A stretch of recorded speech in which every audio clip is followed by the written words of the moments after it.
Wow. Well,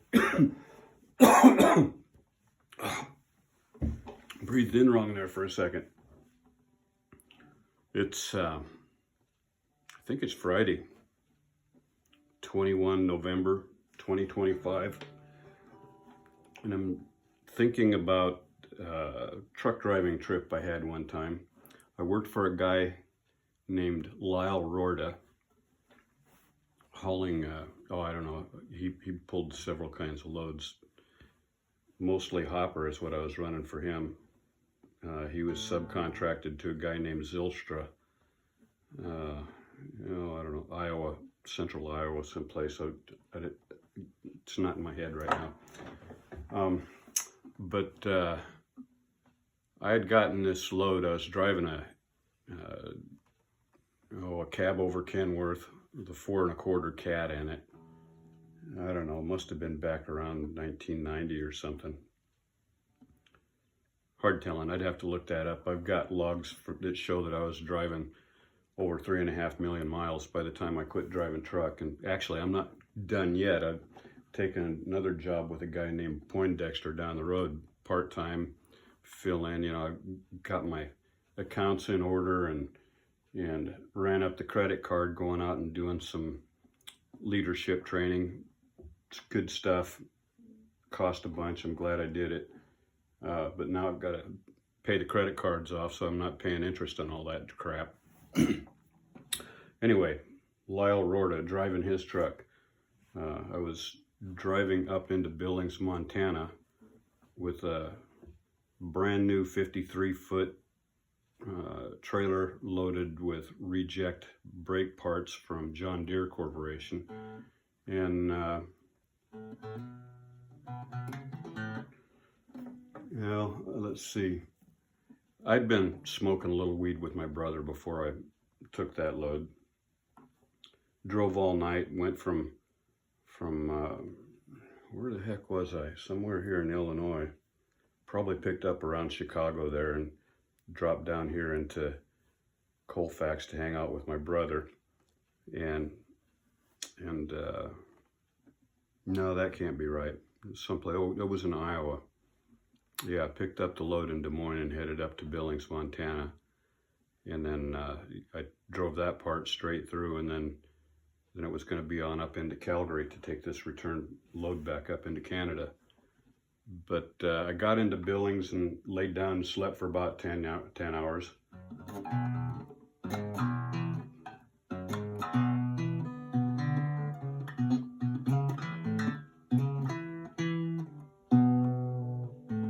Yeah, my playing isn't all that good with some songs. You have to go over and over and over it again to get this one right. I've been trying to get this one really cool for years.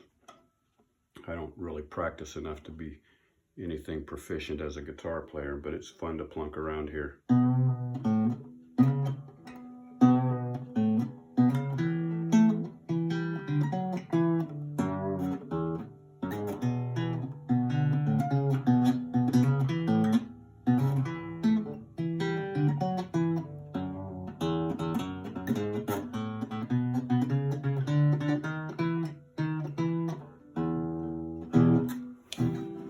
So picked up this load, got as far as Billings, laid down. My logbooks were way out of tune. I'd carry a couple of logbooks so that I could keep ahead of all of that stuff.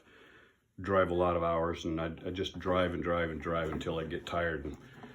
And I like to get out on the road and just go and go and go. So I got up into Billings and woke up the next day, headed up the hill, some state highway, headed up towards, up into Canada, and was going up this one hill, must have been, full load, full speed, getting up to about 35 miles an hour. And this woman come popping up over the hill, driving like an old Ford Fairlane or something. I could see into, I was moving slow enough and paying attention. Could see that she was reaching over the back seat, fighting with her kids as she was coming up over the hill, not paying attention to where she'd going. And I could see there was 3 kids in the back seat, and kind of reminded me of me and my 2 brothers and my mom going down the road. She might have been doing the same thing. And so this gal wasn't paying attention, and she was drifting off into my lane. And man, I just knew if I'd have hit that car, I'd have taken some woman and her kids out. And I knew in an instant that I had to do something. So I took the ditch. The road dropped off into the ditch real quick. It was this spring. Permafrost was thawing out. Dragged the truck and the trailer down into the mud. And the truck just laid over, and there's nothing you can do about it. You just hang on to that wheel and it's all done. So as she drives by, she didn't even know what she'd done. She didn't know that she had missed God's journey by a hair's breadth. She kept driving down the road, and as that truck laid over, then the tractor buried into the mud, and that trailer pushed up onto it, grounded in, which I rolled into the impact and crashed through the windshield, went flying out in front of the truck. And as I'm hitting the ground, I'm looking over my shoulder, and the truck's still coming after me. So by the time I hit the ground, I was scrambling. Just time just slows down, and I was full on scramble to keep from getting run over by my own truck. The seatbelt, the bolt come ripping up out of the floor. So that's why I went through the windshield. And I outran the truck. I lived. So when I picked myself up off the dirt, I walked back up to the truck, and the CB radio is kind of dangling from the wires, and it still worked. So I hollered and got somebody on the radio, and they sent the sheriff out. Sheriff got out there, and there's 2 of them in the car, and one steps up and walks in through the windshield of the truck and has got his flashlight looking around inside while the other one's taking his report. And he comes out and he says, "Is there anything in that truck that you wanted to tell me about?" I'm going, "Man," and my change, I had a change jug that was all filled up and broken, scattered change all up across into the dirt and into the mud. I'm going, I can't imagine what he'd find in there. I don't carry any weed or any of that kind of stuff with me, so I really didn't smoke all that much anyway. It was just something to enjoy some time with my brother and sister-in-law. So, yeah, I said, anything in there, if you find it, it's yours. I mean, it's not much good to me in the shape it's in now. You just can go ahead and have it. And he took his pen out, reached down, and he picked up what looked like an Uzi, and he took a closer look, and he chuckled. I had a squirt gun that looked like an Uzi, something to play with. So they get done taking their report and load me up in the back of the car, and not in cuffs or anything, because they were taking me to the hospital to inspect and see if there was anything wrong with me. On the way there, I'm going, yeah, so is there such thing as, like, I hear secondary inhalation? I just spent the weekend with my brother and sister-in-law. Man, they smoke like a freight train, and I don't know, I'd sure hate to have my job run. Oh, yeah, we understand. All right, well, don't worry about that. So we get to the hospital, and I'm back in the emergency room to be inspected. The doctor comes into the room. He said, "So, I understand that your family smoke a little bit, huh?" I'm going, "Yeah." He says, "Well, you're going to have to pee into this cup right here, but don't put any water in it or anything, because that'll ruin the test." And then he walked out the door. I said, "Well, all right." So I filled it half full of water and dribbled enough pee in there to make it change colors. And he came back and took my sample, and they shortened the story up a bit, sent me home. And not home. By that time, Lyle, I'd already been on the phone with him, and he'd reserved motel room for me down the road. Cops took me down there and dropped me off, and I got checked in, and man, I was sore by that time. I mean, you know, you go pounding through a windshield and outrun a semi, it'll make you sore. I can promise you that. Little pieces of glass coming out of my skin and that kind of thing. So it got to be kind of late, and I wasn't getting any sleep, so I got up and walked over to this restaurant that was a part of the truck stop. Big, long bar across. It was old school, you know, pretty cool old truck stop restaurant. So I sit down on a bar stool, and went around spinning around, chrome with a red top on it type of bar stool. Order up a cup of coffee. Not long after I ordered the coffee, some stout-looking gal walks in, light brown hair. I don't know, something attractive about that gal. She's a good-looking gal, kind of plain good-looking. Sat down at a table across the way, and after a couple of minutes, I'm thinking, well, I'll just go see if she wants to have some conversation, and, you know, be a little bit distracting from just sitting there at the bar stool. And so I walked up and I said, you mind if I sit down? No, go ahead. So we sit down and talk for a little bit. Turns out that she owned a logging company out of Washington State, and she was there looking for some guy that owed her money. I didn't stick that story in my head. Some dude owed her money. She was there to track him down and collect. We're sitting there talking for a while, and I go, well, hey, you want to get up out of here and go see if we can find a place to get some pizza? And she said, well, you want some pizza or pussy? I'm going, a little bit of both would be nice. She said, well, all right, so we'll go find some pizza, but first I want to get out and see if I can find this guy, but I don't want to do it alone, and you know, I'd like to have somebody to back me up. Yeah, I'll back you up. I wasn't feeling much like backing anybody up, but you know, if I had to get in a scrap, I'd defend her. Especially some creep go running off with somebody else's money like that. So we went driving around, probably 45 minutes, maybe an hour and a half, something, I don't know. Time just kind of was dragging along there. And there were no pizza places open like at 1 and 2 o'clock in the morning. So we went back to the hotel room and made ourselves comfortable. And boy, I mean to tell you, she put the whooping on me. She rode me like she was riding a bull, and I was hurting, but I sure wasn't going to let it show, you know. And that went on until the dawn started coming on. And I'm going, you know, I'm getting kind of sore. We ought to give this a rest, because I'm just done with a wreck after all. And so she gets up and takes off. But before she takes off, she gives me her contact information. I've still got it around here someplace.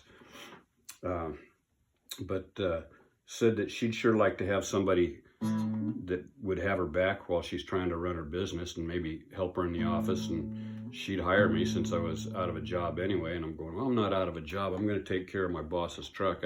He took care of me. I'm going to take care of him. Well, the thing was that I had lied to the cops and told them that there was a deer that got out in front of me. I didn't have any evidence, and I was young and too stupid to know enough to tell the truth, the whole truth, and nothing but the truth. Of course, it started off with a lie about the smoking dope.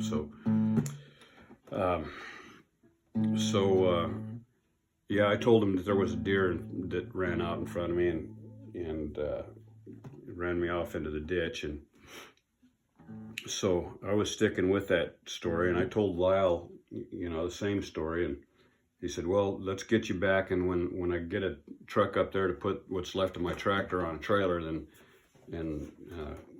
get you home and you can get healed up, and I've got another truck coming in. I put you to work. Well, you know, Bob Bankus had some roofing going on, so I got on a roof with him and had to keep some money coming in.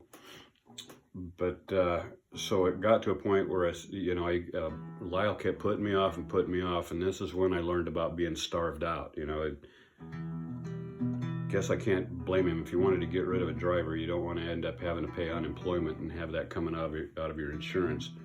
But so then he quit answering my phone when he found out that I was on a roof, and when I filed for unemployment, he said that I quit and got another job, which was a lie. I guess I can pretty much expect that. You get a liar for a liar. I lied to him and he lied to me.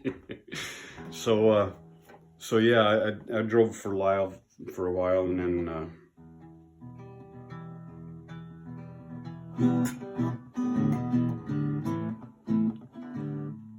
got another job. I mean, it was just one job after the next, and it's just amazing that God loves me, because I've been pounded and pounded and pounded. And actually, my first driving job was for Pam Transportation. And those guys fired me because my back just hurt like hell after unloading a truckload of shopping carts one time. And they sent me to the doctor and had me examined. And I've got what they call a spondylolisthesis, where the spine misaligns and then calcium builds up between it to keep it from shifting and severing your spine. That's something that I think started in the Navy while I was in boot camp. There's a whole nother story. But and at that point, I go to the dispensary and they say, yeah, here's some aspirin, go get back to work, and you go back into the boot camp. And I had pissed the company commander off there. Like I said, another story. I could just bounce back and forth between stories all day long. But yeah, Pam fired me because they were afraid that hitting the bump the wrong way would make my spine snap and sever, and then they'd be liable for a paraplegic for the rest of their life. Man, my back has taken some hammering. I've had a crushed L1 that the doctor says it was about 60% of its original height from the crushing, and broke a vertebra up above, and below it split it up the middle. Another time I landed the semi upside down through a power pole, and that some guy was monkeying around with his cell phone while he was hauling chickens and on a 2-lane state highway near Sedalia, Missouri. That guy drifted off into my lane, and he didn't see what was going on. By the time I had avoided a head-on collision with him, the truck went in the ditch, hit a driveway into a cornfield, launched the tractor upside down with a partial load of chicken manure, liquid chicken manure, on a tank trailer on the back of the truck. Launched that upside down through a power pole on the other side of the highway. That truck just crushed, and they said, we don't know how there was even room for you inside that cab of that truck. They dragged my unconscious body out the back window. When I woke up on the way to the hospital, they were taking me into Kansas City, Missouri. And so when I woke up, I'm pulling out my VA card, and I said, I've got insurance. And they go, oh, we're glad to see you're still with us. In fact, just like that, I chuckled. Man, that's what you want to hear when you wake up. Yeah, back is taking some pounding. Fell out of a tree most recently. That's when I crushed the L1. And, they put the hardware in. Great surgeon, Dr. I want to remember his name. A stout guy, good handshake, intelligent man, neurosurgeon. He put some hardware into my back to bolt it together long enough for it to heal up. And he says, you'll get used to it. You'll have to wear this around. No, you put that stuff in my back, that shit's coming back out. And he said, well, we've done it before, but we'll have to see. Let's give it 8 months, and we'll see if we can take it out after a year or a year and a half. And after 8 months, he's looking at my x-rays. I go in for a follow-up appointment. He looks at it, and he looks over his shoulder at me and looks at the x-rays again. He goes, we can get that hardware out for you next week if you want. Hell yeah, take that stuff out.